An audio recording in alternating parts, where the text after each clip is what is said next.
Про победу в Великой Отечественной войне мы вспоминаем, как правило, ближе к маю. Сейчас мы будем ломать шаблоны с помощью необычного проекта двух музеев.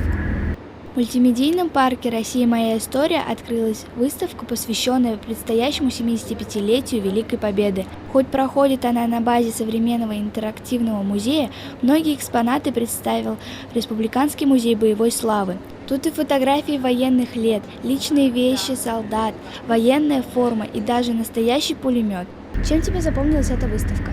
Мне эта выставка запомнилась тем, что я могу более углубленно вникнуть в историю нашего края и узнать, чем же занимались наши предки во время Отечественной войны. Как Башкортостан был задействован в Великой Отечественной войне? Я знаю, что отсюда ушли очень много добровольцев, сюда были перевезены некоторые больницы, чтобы мы смогли как-то помочь пострадавшим. И я знаю то, что здесь были построены очень много заводов, чтобы отправлять всякие оружия на помощь нашим. Цель выставки – рассказать нам, школьникам, как жилось во время Великой Отечественной войны, здесь у нас, в Башкортостане.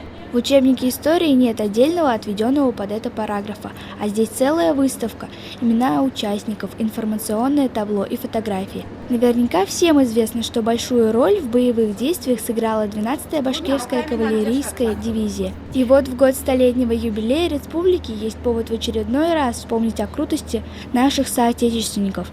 И даже можно не ждать День Победы. Не так много информации о Башкортостане в годы Великой Отечественной войны, и вот пора восполнить этот пробел и изучить историю родного края под необычным углом. Айлана Галикеева, Руслан Бикбаев, специально для Гары новостей.